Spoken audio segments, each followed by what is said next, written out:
Well, my dear students, welcome to my YouTube channel wise up motives.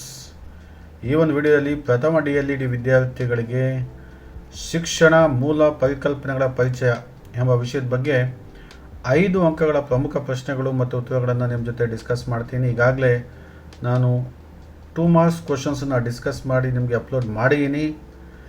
ಈ ದಿನ ಈ ಒಂದು ವಿಡಿಯೋದಲ್ಲಿ 5 ಅಂಕಗಳ ಪ್ರಮುಖ ಪ್ರಶ್ನೆಗಳು ಮತ್ತು ಉತ್ತರಗಳನ್ನು ನಿಮ್ಮ ಜೊತೆ ನಾನು ಚರ್ಚೆ ಮಾಡ್ತಾಯಿದ್ದೀನಿ. ಇದು ಭಾಳ ಎಕ್ಸಾಮ್ ಸ್ಪೆಷಲ್ ಆಗಿರ್ತಕ್ಕಂಥ ಕ್ವಶನ್ಸ್ ಆ್ಯಂಡ್ ಆನ್ಸರ್ಸ್, ಭಾಳ ಈಸಿ ಆಗಿರ್ತಕ್ಕಂಥ ನೋಟ್ಸ್ ನಿಮಗೆ ಈ ಒಂದು ವಿಡಿಯೋದಲ್ಲಿ ನೋಡೋದಕ್ಕೆ ಸಿಗುತ್ತೆ. ಮತ್ತು ನಿಮ್ಮ ಸ್ಕೋರ್ ಕೂಡ ಏನಾಗುತ್ತೆ, ತುಂಬ ಹೈ ಆಗುತ್ತೆ, ಜಾಸ್ತಿ ಆಗುತ್ತೆ. ಅದಕ್ಕೆ ಕೊನೆವರೆಗೂ ಈ ವಿಡಿಯೋ ನೋಡಿ. ಈ ಒಂದು ವಿಡಿಯೋದಲ್ಲಿ 4 ಕ್ವಶನ್ಸ್ಗಳನ್ನು 5 ಅಂಕಗಳ 4 ಪ್ರಶ್ನೆಗಳನ್ನು ನಾನು ನಿಮ್ಮೊಂದಿಗೆ ಚರ್ಚೆ ಮಾಡ್ತಾಯಿದ್ದೀನಿ. ಭಾಳ ಇಂಪಾರ್ಟೆಂಟ್ ಆಗಿರ್ತಕ್ಕಂಥ ಪ್ರಮುಖವಾದಂತಹ ಪ್ರಶ್ನೆಗಳು. ಅದಕ್ಕೆ ಈ ವಿಡಿಯೋನ ಸ್ಕಿಪ್ ಮಾಡ್ದಂಗೆ ಕೊನೆವರೆಗೂ ನೋಡಿದ್ರೆ ನಿಮಗೆ ಎಕ್ಸಾಮಿನೇಷನ್ಸಲ್ಲಿ ತುಂಬ ಅನುಕೂಲ ಉಪಯೋಗ ಆಗುತ್ತೆ ಅಂತ ಹೇಳಿ ವಿತೌಟ್ ವೇಸ್ಟಿಂಗ್ ಟೈಮ್ ಪ್ರಶ್ನೆ 1ಕ್ಕೆ ಹೋಗ್ತೀನಿ ನಾನು. ನೋಡಿ, ಇಲ್ಲಿ ಮೀಸಲಾತಿಯ 4 ಪ್ರಯೋಜನಗಳನ್ನು ಪಟ್ಟಿ ಮಾಡಿ ಸೂಕ್ತವಾದ ಒಂದನ್ನು ವಿವರಿಸಿ ಅಂತ ಇದೆ. ಸೊ ಮೀಸಲಾತಿಯನ್ನು ಕೊಡೋದ್ರಿಂದ ಏನು 4 ಪ್ರಯೋಜನಗಳಾಗುತ್ತೆ, ಆ 4 ಪ್ರಯೋಜನಗಳಲ್ಲಿ ಒಂದನ್ನು ಏನು ಮಾಡಿ ನೀವು ಎಕ್ಸ್ಪ್ಲೈನ್ ಮಾಡಿ ಅಂತಕ್ಕಂಥ ಒಂದು ಪ್ರಶ್ನೆ ಇಲ್ಲಿದೆ. ಪ್ರಶ್ನೆಯನ್ನು ಅರ್ಥ ಮಾಡ್ಕೋಬೇಕು. ಮೀಸಲಾತಿ ಬಗ್ಗೆ 4 ಪ್ರಯೋಜನಗಳು ಮತ್ತು ಅದನ್ನು ಒಂದನ್ನು ಏನು ಮಾಡಬೇಕು, ಅದರಲ್ಲಿ ನಾವು ಎಕ್ಸ್ಪ್ಲೇನ್ ಮಾಡಬೇಕು. ನಾನು ಈಗಾಗಲೇ ಭಾಳಷ್ಟು ವಿಡಿಯೋಗಳಲ್ಲಿ ಹೇಳಿದ್ದೀನಿ, 5 ಅಂಕಗಳ ಪ್ರಶ್ನೆಗಳಿಗೆ ನೀವೇನು ಮಾಡಬೇಕು, ಪೀಠಿಕೆಯನ್ನು ಹಾಕಿ ಅಂದರೆ ಇಂಟ್ರೊಡಕ್ಷನ್ ಹಾಕಲೇಬೇಕಾಗತ್ತೆ. ಅದಕ್ಕೆ ಒಳ್ಳೆಯ ಅಂಕಗಳು ನಿಮಗೆ ಸಿಗುತ್ತೆ. ಮೀಸಲಾತಿ ಅಂತಕ್ಕಂಥದ್ರ ಬಗ್ಗೆ ಒಂದು ಪೀಠಿಕೆ ನೋಡಿ. ಮೀಸಲಾತಿ, ಇಂಗ್ಲೀಷಲ್ಲಿ ರಿಸರ್ವೇಷನ್ ಅಂತ ಹೇಳ್ತೀವಲ್ಲ, ಎಂಬುದು ಸಾಮಾಜಿಕ ನ್ಯಾಯವನ್ನು ಸಾಧಿಸಲು ಸರ್ಕಾರ ಜಾರಿಗೆ ತಂದಿರತಕ್ಕಂಥ ಮಹತ್ವದ ವ್ಯವಸ್ಥೆಯಾಗಿದೆ. ಇದು ಸಾಮಾಜಿಕ ನ್ಯಾಯವನ್ನು ಸಾಧಿಸೋದಕ್ಕೆ ಸರ್ಕಾರ ಜಾರಿಗೆ ತಂದಿರತಕ್ಕಂಥ ಮಹತ್ವದ ವ್ಯವಸ್ಥೆ. ಶೈಕ್ಷಣಿಕ, ಸಾಮಾಜಿಕ, ಆರ್ಥಿಕವಾಗಿ ಹಿಂದುಳಿದ ವರ್ಗಗಳಿಗೆ ಸಮಾನ ಅವಕಾಶಗಳನ್ನು ಕಲ್ಪಿಸುವುದು ಇದರ ಮುಖ್ಯ ಉದ್ದೇಶ ಆಗಿದೆ ಅಂತಕ್ಕಂಥ ಒಂದು ಪೀಠಿಕೆಯನ್ನು ನಾವಿಲ್ಲಿ ಸುಲಭವಾಗಿ ಹಾಕ್ಕೋಬೋದು. ಬಹಳ ಸುಲಭವಾದಂಥ ಒಂದು ಪೀಠಿಕೆ, ಬಹಳ ಸೂಟಬಲ್ ಆಗಿರ್ತಕ್ಕಂಥ ಒಂದು ಪೀಠಿಕೆ. ಯಾವುದಕ್ಕೆ? ಮೀಸಲಾತಿಗೆ ಸಂಬಂಧಪಟ್ಟಂತೆ. ಇಲ್ಲಿ ಮೀಸಲಾತಿಗೆ ಸಂಬಂಧಪಟ್ಟಂತೆ ಪ್ರಮುಖ ಪ್ರಯೋಜನಗಳೇನು ಅಂತಕ್ಕಂಥದ್ದು ಇಲ್ಲಿ ಪಟ್ಟಿ ಮಾಡಿ ನಾನು ನೋಡಿ. ಮೀಸಲಾತಿಯ ಪ್ರಮುಖ ಪ್ರಯೋಜನಗಳೇನು ಅಂತಕ್ಕಂಥದ್ದು ಇಲ್ಲಿ ಹೆಚ್ಚಿನ ಶೈಕ್ಷಣಿಕ ಅವಕಾಶಗಳು ದೊರೆಯುತ್ತವೆ. ಮೊದಲನೇದೇನು? ಹೆಚ್ಚಿನ ಶೈಕ್ಷಣಿಕ ಅವಕಾಶಗಳು ದೊರೆಯುತ್ತವೆ. ಅದೇ ಥರ ರಾಜಕೀಯ ಮತ್ತು ಆಡಳಿತದಲ್ಲಿ ಹೆಚ್ಚಿನ ಪ್ರಾತಿನಿಧ್ಯ ಸಿಗುತ್ತದೆ ಅಂತಕ್ಕಂಥದ್ದು. ರಾಜಕೀಯ ಮತ್ತು ಆಡಳಿತದಲ್ಲಿ ಹೆಚ್ಚಿನ ಒಂದು ಪ್ರಾತಿನಿಧ್ಯ ಸಿಗುತ್ತದೆ. ಮತ್ತು ಥರ್ಡ್ ಒನ್, ವರ್ಗ ಚಲನಶೀಲತೆ, ಸೋಷಿಯಲ್ ಮೊಬಿಲಿಟಿ ಅಂತ ಹೇಳ್ತೀವಲ್ಲ, ಅದು ಹೆಚ್ಚಾಗುತ್ತೆ. ವರ್ಗ ಚಲನಶೀಲತೆ, ಸೋಷಿಯಲ್ ಮೊಬಿಲಿಟಿ ಏನಾಗುತ್ತೆ, ಜಾಸ್ತಿ ಆಗುತ್ತೆ. ಮತ್ತು 4ನೇ ಪಾಯಿಂಟು, ಸಾಮಾಜಿಕ ಸಂಪನ್ಮೂಲಗಳ ಸಮಾನ ಹಂಚಿಕೆಗೆ ಏನಾಗುತ್ತೆ, ಸಾಧ್ಯ ಆಗುತ್ತೆ. ಸಾಮಾಜಿಕ ಸಂಪನ್ಮೂಲಗಳು ಸಮಾನವಾಗಿ ಹಂಚಿಕೆಯಾಗುತ್ತೆ ಅಂತಕ್ಕಂಥದ್ದು. ಮತ್ತು 5ನೇದು, ಸಾಮಾಜಿಕ ನ್ಯಾಯ ಸಾಧಿಸಲು ಸಹಕಾರಿಯಾಗುತ್ತದೆ. ಇಲ್ಲಿ 4 ಪಾಯಿಂಟ್ ಹಿಡಿದು ನಾನು 5 ಪಾಯಿಂಟ್ಸ್ಗಳನ್ನು ನಿಮ್ಮ ಜೊತೆ ನಾನಿಲ್ಲಿ ಪಟ್ಟಿಯನ್ನು ಮಾಡಿದ್ದೀನಿ. ಇದರಲ್ಲಿ ಯಾವುದಾದ್ರೂ ಒಂದನ್ನು ಏನು ಮಾಡಿ ಎಕ್ಸ್ಪ್ಲೇನ್ ಮಾಡಿ ಅಂತಕ್ಕಂಥದ್ದು ಇತ್ತು. ಎಕ್ಸಾಮಲ್ಲಿ ಎಕ್ಸ್ಪ್ಲೇನ್ ಮಾಡಬೇಕು, ಕ್ವಶನಲ್ಲೇ ಒಂದನ್ನು ಎಕ್ಸ್ಪ್ಲೇನ್ ಮಾಡಿ ಅಂತ ಇದೆ. ಇದರಲ್ಲಿ ಒಂದು ಪಾಯಿಂಟು ಹೆಚ್ಚಿನ ಶೈಕ್ಷಣಿಕ ಅವಕಾಶಗಳು. ಮೊದಲನೇ ಪಾಯಿಂಟ್ ಇಲ್ಲಿದೆ ನೋಡಿ, ಹೆಚ್ಚಿನ ಶೈಕ್ಷಣಿಕ ಅವಕಾಶಗಳು. ಈ ಪಾಯಿಂಟನ್ನು ನಾನೇನು ಮಾಡ್ತೀನಿ, ಇಲ್ಲಿ ಎಕ್ಸ್ಪ್ಲೇನ್ ಮಾಡ್ತಾಯಿದ್ದೀನಿ. ಮೀಸಲಾತಿಯ ಮೂಲಕ ಹಿಂದುಳಿದ ವರ್ಗದ ವಿದ್ಯಾರ್ಥಿಗಳಿಗೆ ಶಾಲೆ, ಕಾಲೇಜು ಮತ್ತು ಉನ್ನತ ಶಿಕ್ಷಣ ಸಂಸ್ಥೆಗಳಲ್ಲಿ ಪ್ರವೇಶ ಪಡೆಯಲು ಅವಕಾಶ ದೊರೆಯುತ್ತದೆ. ನೋಡಿ, ಮೀಸಲಾತಿಯ ಮೂಲಕ ಹಿಂದುಳಿದ ವರ್ಗದವರಿಗೆ ಏನು ಸಿಗುತ್ತೆ, ಶಾಲೆಗಳಲ್ಲಿ, ಕಾಲೇಜುಗಳಲ್ಲಿ, ಉನ್ನತ ಶಿಕ್ಷಣ ಸಂಸ್ಥೆಗಳಲ್ಲಿ ಅಡ್ಮಿಷನ್ ಪಡೆಯೋದಕ್ಕೆ ಅಂದರೆ ಪ್ರವೇಶ ಪಡೆಯೋದಕ್ಕೆ ಏನಾಗುತ್ತೆ, ಅವಕಾಶ ಸಿಗುತ್ತೆ. ಇದರಿಂದ ಅವರ ಶಿಕ್ಷಣದ ಮಟ್ಟ ಏನಾಗುತ್ತೆ, ಸುಧಾರಿಸಿ ಉತ್ತಮ ಉದ್ಯೋಗ ಹಾಗೂ ಉತ್ತಮ ಜೀವನ ಮಟ್ಟವನ್ನು ಸಾಧಿಸಲು ಸಾಧ್ಯವಾಗುತ್ತೆ ಅಂತೇಳ್ಬಿಟ್ಟು ನೀವು ಎಕ್ಸ್ಪ್ಲೇನ್ ಮಾಡಬಹುದು. ಕೊನೆಗೆ ನಾನು ಹೇಳ್ದಂಗೆ ಉಪಸಂಹಾರ ಆಗಬೇಕಾಗತ್ತೆ. ಉಪಸಂಹಾರದಲ್ಲಿ ನಾನು 3 ಲೈನ್ಸ್ ಹಾಕಿ ನೋಡಿ. ಮೀಸಲಾತಿಯು ಕೇವಲ ಸೌಲಭ್ಯ ಅಲ್ಲ, ಮೀಸಲಾತಿ ಕೇವಲ ಸೌಲಭ್ಯ ಅಲ್ಲ, ಅದು ಸಮಾನ ಅವಕಾಶ ಮತ್ತು ಸಾಮಾಜಿಕ ನ್ಯಾಯವನ್ನು ಖಚಿತಪಡಿಸ್ತಕ್ಕಂಥ ಒಂದು ವ್ಯವಸ್ಥೆಯಾಗಿದೆ. ಇದು ಸಮಾನತೆಯ ಸಮಾಜ ನಿರ್ಮಾಣಕ್ಕೆ ಏನಾಗಿದೆ, ಸಹಕಾರಿಯಾಗಿದೆ ಅಂತಕ್ಕಂಥ ಉಪಸಂಹಾರ ಹಾಕಿದ್ದೀನಿ.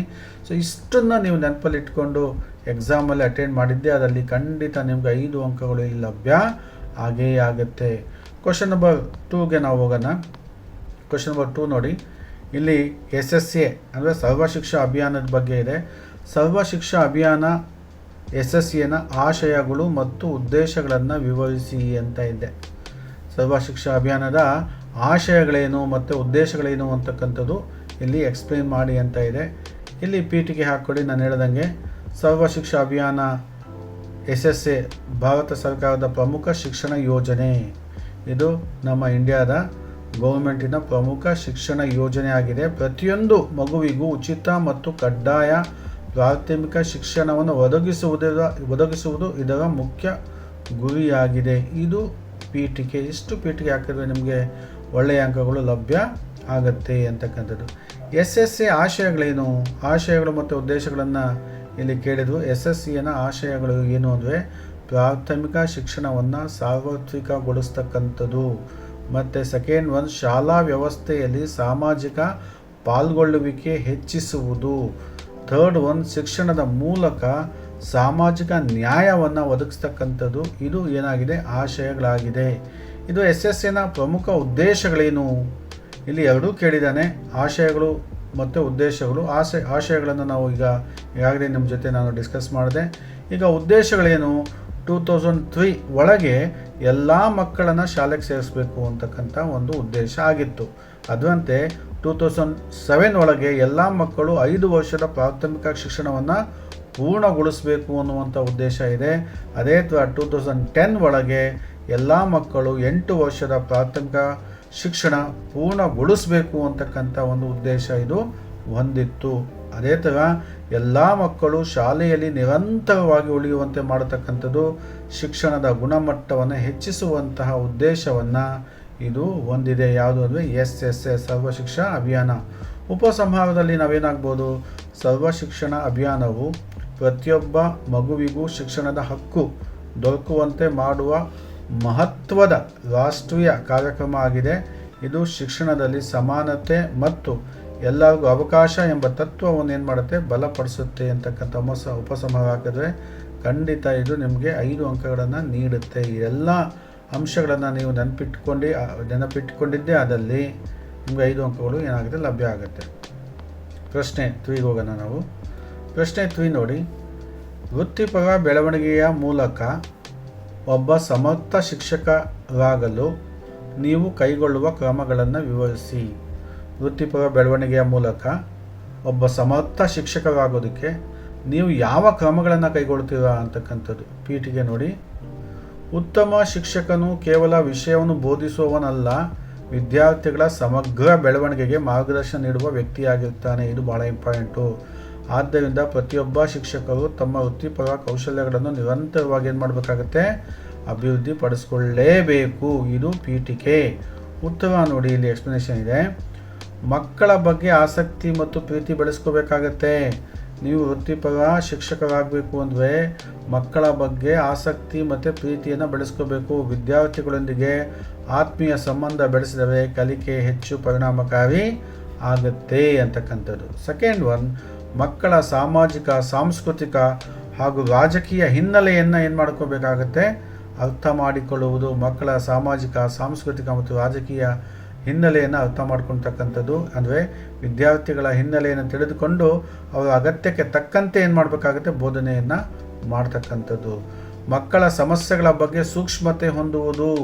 ವಿದ್ಯಾರ್ಥಿಯ ಭಾವನೆಗಳು ಮತ್ತು ಸಮಸ್ಯೆಗಳನ್ನು ಅರ್ಥ ಮಾಡಿಕೊಂಡು ಸೂಕ್ತವಾದಂತಹ ಸಹಾಯವನ್ನು ಮಾಡಬೇಕಾಗತ್ತೆ. ಎಲ್ಲ ಮಕ್ಕಳನ್ನು ಸಮಾನವಾಗಿ ಕಾಣಬೇಕಾಗತ್ತೆ. ಜಾತಿ, ಧರ್ಮ, ಲಿಂಗ ಅಥವಾ ಆರ್ಥಿಕ ಸ್ಥಿತಿ ಆಧಾರದ ಮೇಲೆ ಯಾವುದೇ ತಾರತಮ್ಯ ಮಾಡಬಾರ್ದು ಅಂತಕ್ಕಂಥದ್ದು. ಮತ್ತು ಶಿಕ್ಷಣ ಶಾಸ್ತ್ರದ ಕೌಶಲ್ಯಗಳನ್ನು ಏನು ಮಾಡ್ಕೋಬೇಕಾಗತ್ತೆ, ಬೆಳೆಸ್ಕೋಬೇಕಾಗತ್ತೆ. ವಿವಿಧ ಬೋಧನಾ ವಿಧಾನಗಳು, ಚಟುವಟಿಕೆಗಳು ಮತ್ತು ಮೌಲ್ಯಮಾಪನ ತಂತ್ರಗಳನ್ನು ಏನು ಮಾಡಬೇಕಾಗತ್ತೆ, ಕಲಿಬೇಕಾಗತ್ತೆ ಅಂತಕ್ಕಂಥದ್ದು. 6th ಒನ್, ವಿಷಯದ ಮೇಲೆ ಸಂಪೂರ್ಣ ಹಿಡಿತ ಹೊಂದುವುದು ಬಹಳ ಇಂಪಾರ್ಟೆಂಟು. ತಾವು ಬೋಧಿಸುವ ವಿಷಯದ ಬಗ್ಗೆ ಆಳವಾದಂಥ ಜ್ಞಾನವನ್ನು ಟೀಚರ್ ಅಥವಾ ಶಿಕ್ಷಕ ಹೊಂದಿರಬೇಕಾಗತ್ತೆ. 7ನೇ ಪಾಯಿಂಟು, ಪಠ್ಯಕ್ರಮವನ್ನು ಸ್ಥಳೀಯ ಅಗತ್ಯತೆಗಳಿಗೆ ಹೊಂದಿಸುವುದು. ಅಂದರೆ ಸ್ಥಳೀಯ ಉದಾಹರಣೆಗಳು ಮತ್ತು ಅನುಭವಗಳ ಮೂಲಕ ಕಲಿಕೆಯನ್ನು ಅರ್ಥಪೂರ್ಣಗೊಳಿಸಬೇಕು ಅಂತಕ್ಕಂಥದ್ದು. ಇದು 7 ಪಾಯಿಂಟ್ ಬಹಳ ಇಂಪಾರ್ಟೆಂಟ್ ಆಗಿದೆ ವೃತ್ತಿಪರ ಶಿಕ್ಷಕರಾಗೋದಕ್ಕೆ. ಉಪಸಂಹಾರ ನೋಡಿ, ನಿರಂತರ ಕಲಿಕೆ, ತರಬೇತಿ ಮತ್ತು ಆತ್ಮಾವಲೋಕನ ಮೂಲಕವೇ ಶಿಕ್ಷಕರು ಸಮರ್ಥ ಹಾಗೂ ಪರಿಣಾಮಕಾರಿ ಶಿಕ್ಷಕರಾಗಲೇನಾಗುತ್ತೆ, ಸಾಧ್ಯ ಆಗುತ್ತೆ. ಉತ್ತಮ ಶಿಕ್ಷಕರು, ಉತ್ತಮ ಸಮಾಜ ನಿರ್ಮಾಣದ ಅಡಿಪಾಯ ಆಗ್ತವೆ ಅಂತಕ್ಕಂಥದ್ದು ಇಲ್ಲಿ ಉಪಸಂಹಾರ ಇದೆ. ಇದು ಭಾಳ ಸುಲಭವಾದಂಥ ನೋಟ್ಸು. ಇದನ್ನು ನೀವು ನೋಟ್ಸನ್ನು ತೊಗೊಂಡು ನೀವು ಸ್ವಲ್ಪ ಚೆನ್ನಾಗಿ ಓದ್ಕೊಂಡ್ರೆ, ನೆನಪಲ್ಲಿ ಇಟ್ಕೊಂಡ್ರೆ ನಿಮಗೆ ಖಂಡಿತ ಏನಾಗುತ್ತೆ 5 ಅಂಕಗಳು ಇಲ್ಲಿ ಲಭ್ಯ ಆಗುತ್ತೆ ಅಂತಕ್ಕಂಥದ್ದು. ಬಹಳ ಸುಲಭವಾದಂತಹ ಒಂದು ಲ್ಯಾಂಗ್ವೇಜಲ್ಲಿ ನಾನು ಈ ಒಂದು ನೋಟ್ಸನ್ನು ಮಾಡಿದ್ದೀನಿ. ಇದರ ಉಪಯೋಗವನ್ನು ನೀವು ಪಡ್ಕೋಬೇಕು. ಕೊನೆಯ ಪ್ರಶ್ನೆ 4 ನೋಡಿ. ಪರಿಣಾಮಕಾರಿ ಶಿಕ್ಷಕರಾಗಲು ವೃತ್ತಿಪರ ಜ್ಞಾನದ 5 ಕ್ಷೇತ್ರಗಳನ್ನು ವಿವರಿಸಿ ಎಂದರೆ, ನೀವು ಎಫೆಕ್ಟಿವ್ ಟೀಚರ್ ಆಗೋದಕ್ಕೆ ವೃತ್ತಿಪರದ 5 ಕ್ಷೇತ್ರಗಳು ಯಾವುದು? ವೃತ್ತಿಪರ ಜ್ಞಾನದ 5 ಕ್ಷೇತ್ರಗಳನ್ನು ಎಕ್ಸ್ಪ್ಲೈನ್ ಮಾಡಿ ಅಂತ ಇದೆ. ಪೀಠಿಕೆ ನೋಡ್ಕೊಳ್ಳೋಣ. ಪರಿಣಾಮಕಾರಿ ಬೋಧನೆಗಾಗಿ ಶಿಕ್ಷಕರಿಗೆ ವಿಷಯ ಜ್ಞಾನ ಮಾತ್ರ ಸಾಕಾಗಲ್ಲ. ಬೋಧನಾ ಕೌಶಲ್ಯ, ಶಿಕ್ಷಣದ ಗುರಿ, ವಿದ್ಯಾರ್ಥಿಗಳ ಅಗತ್ಯತೆಗಳು ಅರ್ಥ ಮಾಡ್ಕೊಳ್ತಕ್ಕಂಥ ವೃತ್ತಿಪರ ಜ್ಞಾನ ಕೂಡ ಅಗತ್ಯವಾಗಿದೆ ಅಂತಕ್ಕಂಥ ಭಾಳ ಸೂಟಬಲ್ ಆಗಿರ್ತಕ್ಕಂಥ ಪೀಠಿಕೆ ನಾನು ನಿಮಗೆ ಇಲ್ಲಿ ಕೊಟ್ಟಿದ್ದೀನಿ. ನೋಡಿ, ಎಕ್ಸ್ಪ್ಲೈನ್ ಉತ್ತರ ನೋಡಿ. ಇಲ್ಲಿ ಏನೇನು ಜ್ಞಾನ ಬೇಕು ಅಂತಕ್ಕಂಥದ್ದು, ಯಾವ ಕ್ಷೇತ್ರಗಳಲ್ಲಿ ಜ್ಞಾನ ಬೇಕು ಅಂತಕ್ಕಂಥದ್ದು ಪ್ರಶ್ನೆ. 5 ಕ್ಷೇತ್ರಗಳು ಯಾವುದು ಅಂತಕ್ಕಂಥದ್ದು ಇಲ್ಲಿ ಮೊದಲನೇದು ವಿಷಯದ ಸಂಪೂರ್ಣ ಜ್ಞಾನ ಬೇಕು. ಟೀಚರ್ಗೆ, ಶಿಕ್ಷಕರಿಗೆ ವಿಷಯದ ಸಂಪೂರ್ಣ ಜ್ಞಾನ ಬೇಕು. ಬೋಧಿಸುವ ವಿಷಯದ ಬಗ್ಗೆ ಆಳವಾದ ತಿಳುವಳಿಕೆ ಹೊಂದಿರಬೇಕು. ಇಲ್ಲ ಅಂದರೆ ಅವನು ಎಫೆಕ್ಟಿವ್ ಟೀಚರ್ ಆಗೋದಕ್ಕೆ ಸಾಧ್ಯನೇ ಇಲ್ಲ. ಅಂದರೆ ಸಬ್ಜೆಕ್ಟ್ ಮೇಲೆ ಕಮಾಂಡ್ ಬೇಕಾಗುತ್ತೆ, ಕಂಪ್ಲೀಟ್ ನಾಲೆಡ್ಜ್ ಬೇಕಾಗುತ್ತೆ. ಸೆಕೆಂಡ್ ಒನ್, ಸಾಮಾನ್ಯ ಬೋಧನಾ ವಿಧಾನಗಳ ಜ್ಞಾನ ಬೇಕು. ಅಂದರೆ ಟೀಚಿಂಗ್ ಮೆಥಡ್ಸ್ ಬಗ್ಗೆ ನಾಲೆಡ್ಜ್ ಇರಬೇಕು ಅಂತಕ್ಕಂಥದ್ದು. ವಿದ್ಯಾರ್ಥಿ ಕೇಂದ್ರಿತ, ಚಟುವಟಿಕೆ ಆಧಾರಿತ, ಪರಿಣಾಮಕಾರಿ ಬೋಧನಾ ವಿಧಾನಗಳನ್ನು ಬಳಸಬೇಕು. ಯಾವ ವಿಧಾನಗಳನ್ನು, ಮೆಥಡ್ಗಳನ್ನು, ಟೀಚಿಂಗ್ ಮೆಥಡ್ಗಳನ್ನು, ಆ್ಯಕ್ಟಿವಿಟಿ ಮೆಥಡ್ಗಳನ್ನು ಬಳಸಿದ್ರೆ ಹೆಚ್ಚು ಎಫೆಕ್ಟಿವ್ ಆಗಿ ಟೀಚಿಂಗ್ ಮಾಡಬಹುದು ಅಂತಕ್ಕಂಥ ಸಾಮಾನ್ಯ ಬೋಧನಾ ವಿಧಾನಗಳ ಜ್ಞಾನ ಟೀಚರ್ಗೆ ಬೇಕಾಗುತ್ತೆ. ಥರ್ಡ್ ಒನ್, ಕಲಿಕಾ ಸಾಮಗ್ರಿಗಳು ಮತ್ತು ಸಂಪನ್ಮೂಲಗಳ ಬಳಕೆ. ಅಂದರೆ ಪಠ್ಯೋಪಕರಣಗಳು, ತಂತ್ರಜ್ಞಾನ, ಸ್ಥಳೀಯ ಸಂಪನ್ಮೂಲಗಳನ್ನು ಹೇಗೆ ಬಳಸ್ಕೋಬೇಕು ಸಮರ್ಪಕವಾಗಿ ಅಂತಕ್ಕಂಥದ್ದು, ಅದರ ಬಗ್ಗೆ ಜ್ಞಾನ ತಿಳುವಳಿಕೆ ಬೇಕಾಗುತ್ತೆ. ಅಂದರೆ ಕಲಿಕಾ ಸಾಮಗ್ರಿಗಳನ್ನು ಹೇಗೆ ಬಳಸ್ಕೋಬೇಕು, ಸಂಪನ್ಮೂಲಗಳನ್ನು ಹೇಗೆ ಬಳಸ್ಕೋಬೇಕು, ಪಠ್ಯೋಪಕರಣಗಳನ್ನು, ತಂತ್ರಜ್ಞಾನ, ಸ್ಥಳೀಯ ಸಂಪನ್ಮೂಲಗಳನ್ನು ಹೇಗೆ ಸಮರ್ಪಕವಾಗಿ ಬಳಸ್ಕೋಬೇಕು ಅಂತಕ್ಕಂಥ ಒಂದು ಜ್ಞಾನ ಬೇಕಾಗುತ್ತೆ ಅಂತಕ್ಕಂಥದ್ದು. 4ನೇದು ವಿಷಯ ನಿರ್ದಿಷ್ಟ ಬೋಧನಾ ಜ್ಞಾನ. ಅಂದರೆ ನಿರ್ದಿಷ್ಟವಾದಂಥ ಸ್ಪೆಸಿಫಿಕ್ ಆಗಿರ್ತಕ್ಕಂಥ ಒಂದು ಬೋಧನಾ ಜ್ಞಾನ ಬೇಕಾಗುತ್ತೆ. ಟೀಚಿಂಗ್ ನಾಲೆಡ್ಜ್ ಬೇಕಾಗುತ್ತೆ. ಒಂದು ಸಬ್ಜೆಕ್ಟ್ ಅಂದರೆ ನಿರ್ದಿಷ್ಟವಾದಂಥ ಒಂದು ಸಬ್ಜೆಕ್ಟನ್ನು ಟೀಚ್ ಮಾಡೋದಕ್ಕೆ, ಸ್ಪೆಸಿಫಿಕ್ ಆಗಿರ್ತಕ್ಕಂಥ ಒಂದು ಸಬ್ಜೆಕ್ಟನ್ನು ಟೀಚ್ ಮಾಡೋಕ್ಕೆ ಬೋಧನಾ ಜ್ಞಾನ ಬೇಕಾಗುತ್ತೆ ಅಂತಕ್ಕಂಥ. ಪ್ರತಿ ವಿಷಯಕ್ಕೆ ಸೂಕ್ತವಾದಂಥ ಬೋಧನಾ ತಂತ್ರಗಳನ್ನು ತಿಳ್ಕೊಂಡಿರಬೇಕು. ಈಗ ಮ್ಯಾಥಮೆಟಿಕ್ಸ್ ಮಾಡ್ದಂಗೆ ಸೋಷಲ್ ಮಾಡೋಕ್ಕಾಗಲ್ಲ, ಸೋಷಲ್ ಮಾಡ್ದಂಗೆ ನಾವು ಸೈನ್ಸ್ ಮಾಡೋಕ್ಕಾಗಲ್ಲ. ಅದೇ ಥರ ನಾವೇನು ಮಾಡೋಕ್ಕಾಗಲ್ಲ, ಕನ್ನಡ ಲ್ಯಾಂಗ್ವೇಜಸ್ ಮಾಡೋಕ್ಕಾಗಲ್ಲ. ಅಂದರೆ ಪ್ರತಿ ವಿಷಯಕ್ಕೆ ಸೂಕ್ತವಾದಂಥ ಬೋಧನಾ ತಂತ್ರಗಳನ್ನು ತಿಳ್ಕೊಂಡಿದ್ರೆ ಮಾತ್ರ ಎಫೆಕ್ಟಿವ್ ಟೀಚರ್ ಆಗೋದಕ್ಕೆ ಸಾಧ್ಯ ಅಂತಕ್ಕಂಥದ್ದು.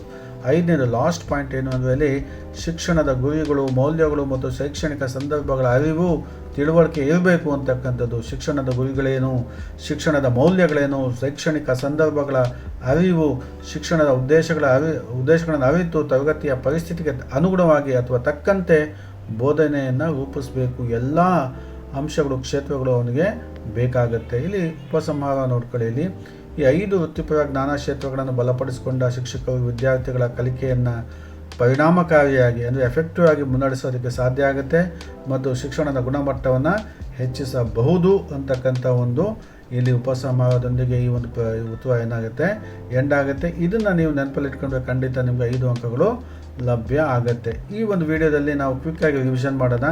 ನಾವು ಯಾವ್ಯಾವ ಕ್ವಶನ್ಸನ್ನು ನಾವು ಡಿಸ್ಕಸ್ ಮಾಡಿದ್ವಿ ಅಂದರೆ, ಮೀಸಲಾತಿಯ ಪ್ರಯೋಜನಗಳ ಬಗ್ಗೆ ನಾವು ಡಿಸ್ಕಸ್ ಮಾಡಿದ್ವಿ.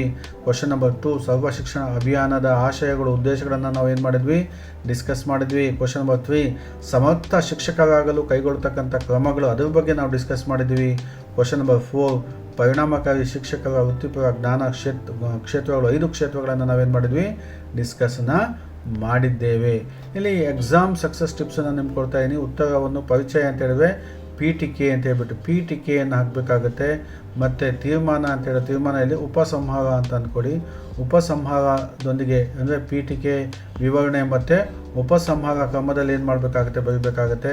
ಪ್ರಮುಖ ಪದಗಳನ್ನು ಅಂಡರ್ಲೈನ್ ಮಾಡಿ, ಪ್ರಮುಖ ಪದಗಳನ್ನು ಏನು ಮಾಡಿ ಅಂಡರ್ಲೈನ್ ಮಾಡಬೇಕಾಗತ್ತೆ. ಮತ್ತು SSA NCF RT ಮುಂತಾದ ಸಂಕ್ಷಿಪ್ತ ರೂಪಗಳ ಪೂರ್ಣ ರೂಪವನ್ನು ನೆನಪಲ್ಲಿ ಇಟ್ಕೋಬೇಕಾಗತ್ತೆ ಅಂತಕ್ಕಂಥದ್ದು. ಇಲ್ಲಿ ಒಂದು ಬಹಳ ಇಂಪಾರ್ಟೆಂಟ್ ಆಗಿರ್ತಕ್ಕಂಥ ಒಂದು ಸ್ಟೇಟ್ಮೆಂಟ್ ಇದೆ. ಯೋಜಿತ ಅಭ್ಯಾಸವೇ ಉತ್ತಮ ಫಲಿತಾಂಶದ ಗುಟ್ಟು. ಅಂದರೆ ಪ್ಲಾನಿಂಗ್ ಆಗಿರ್ತಕ್ಕಂಥ ಒಂದು ಅಭ್ಯಾಸ ಮಾಡಬೇಕು. ಸುಮ್ಮನೆ ಯಾವಾಗ ಬೇಕು ಆವಾಗ ಓದ್ತಕ್ಕಂಥದ್ದು ಮಾಡಬಾರ್ದು. ಪ್ಲಾನಿಂಗಲ್ಲಿ ನಾವೇನು ಮಾಡಬೇಕು, ಸ್ಟಡಿಯನ್ನು ಮಾಡಬೇಕು, ಅಭ್ಯಾಸ ಮಾಡಬೇಕು. ಪ್ಲಾನಿಂಗ್ ಆಗಿ ನಾವು ಅಭ್ಯಾಸವನ್ನು ಮಾಡಿದಾಗ ಉತ್ತಮ ಫಲಿತಾಂಶ ನಮಗೆ ಸಿಗುತ್ತೆ. ಅದಕ್ಕೆ ಯೋಜಿತ ಅಭ್ಯಾಸವೇ ಉತ್ತಮ ಫಲಿತಾಂಶದ ಗುಟ್ಟು ಅಂತ ಹೇಳ್ತಾ ನನ್ನ ಒಂದು ಯೂಟ್ಯೂಬ್ ಚಾನಲ್ ನಿಮ್ಗೆ ಗೊತ್ತಿದೆ, ವೈಸ್ ಅಪ್ ಮೋಟಿವ್ಸ್ ಅಂತಕ್ಕಂಥದ್ದು. ನೀವು ಲರ್ನ್ ಪ್ರಾಕ್ಟೀಸ್ ಗೋ ಹೈ ಅನ್ನುವಂತಹ ಟ್ಯಾಗ್ಲೈನ್ನೊಂದಿಗೆ ನಾನು ಈ ಒಂದು ವಿಡಿಯೋನ ಮುಗಿಸ್ತಾ ಇದ್ದೀನಿ. ನನ್ನ ವಿಡಿಯೋ ನಿಮ್ಗೆ ಇಷ್ಟ ಆದರೆ ಲೈಕ್ ಮಾಡಿ, ಎಲ್ಲ ವಿದ್ಯಾರ್ಥಿಗಳಿಗೆ ಶೇರ್ ಮಾಡಿ, ನನ್ನ ಚಾನಲನ್ನು ಸಬ್ಸ್ಕ್ರೈಬ್ ಮಾಡಿಕೊಡಿ. ಯಾಕೆ ಅಂತೇಳಿದ್ರೆ ಹೊಸ ವಿಡಿಯೋಗಳು DEDಗೆ DLEDಗೆ ಸಂಬಂಧಪಟ್ಟಂತೆ ನಾನು ನಿಮ್ಮ ಜೊತೆ ಶೇರ್ ಮಾಡ್ತಾ ಇರ್ತೀನಿ, ಡಿಸ್ಕಸ್ ಮಾಡ್ತಾ ಇರ್ತೀನಿ. ನಿಮ್ಮ ಎಕ್ಸಾಮಿನೇಷನ್ಗೆ ಮತ್ತೊಂದು ಮಗದೊಂದಿಗೆ ಬಹಳ ಉಪಯೋಗ ಆಗುತ್ತೆ ಅಂತ ಹೇಳಿ, all the best for your examination ಅಂತೇಳಿ ನನ್ನ ವಿಡಿಯೋನ ಇಲ್ಲಿ ನಾನು ನಿಲ್ಲಿಸ್ತಾ ಇದ್ದೀನಿ. ಧನ್ಯವಾದಗಳು.